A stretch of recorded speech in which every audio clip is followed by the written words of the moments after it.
আসসালামু আলাইকুম ভিউয়ার্স, কেমন আছেন সবাই? আশা করি সবাই অনেক অনেক ভালো আছেন। আপনার বিকাশ অ্যাকাউন্টটি কার নামে খোলা, কিভাবে চেক করবেন এটাই দেখাবো আজকের এই ভিডিওতে। আপনার বিকাশ অ্যাকাউন্টটি কার নামে খোলা এটা দেখার জন্য একটি টিপস অবলম্বন করতে হবে। তার জন্য চলে যাবেন সেলফি নেভিগেশনে, ইসলামিক ব্যাংকের সেলফিনে চলে যাবেন।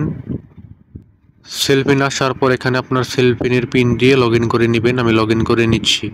এখন আপনাদের যাদের সেলফিন অ্যাকাউন্ট নাই তারা চাইলে আপনাদের বন্ধু বান্ধব অথবা যে কারো সেলফিন থেকেও চেক করে নিতে পারবেন।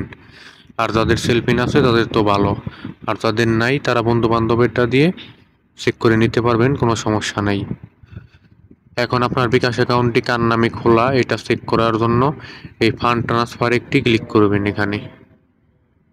এখন এখানে দেখেন বিকাশ দেওয়া আছে, বিকাশে একটি ক্লিক করবেন। এখন আপনি যে বিকাশ নাম্বারটি চেক করতে চাচ্ছেন ওইটি কার নামে তোলা সেই বিকাশ নাম্বারটি এখানে দিয়ে দিবেন। আমি বিকাশ নাম্বারটি দিয়ে দিচ্ছি। যে বিকাশ নাম্বারটি চেক করতে চাচ্ছেন ওই বিকাশ নাম্বারটি কার নামে তোলা ওই নাম্বারটি দেওয়ার পরে নেক্সটে ক্লিক করে দিবেন। এখন দেখেন বিকাশ নাম্বারটি যার নামে রেজিস্ট্রেশন করা তার নামটা এখানে অটোমেটিক চলে আসছে, রিসিভার নেম।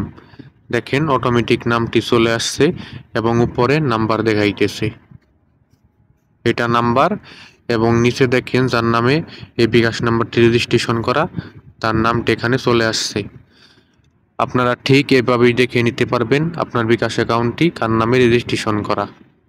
এই ছিল আজকের ভিডিওটি যদি আপনাদের ভালো লেগে থাকে ভিডিওতে লাইক, কমেন্ট এবং চ্যানেলটি সাবস্ক্রাইব করে দিবেন। সবাই ভালো থাকবেন, সুস্থ থাকবেন। আল্লাহ হাফিজ।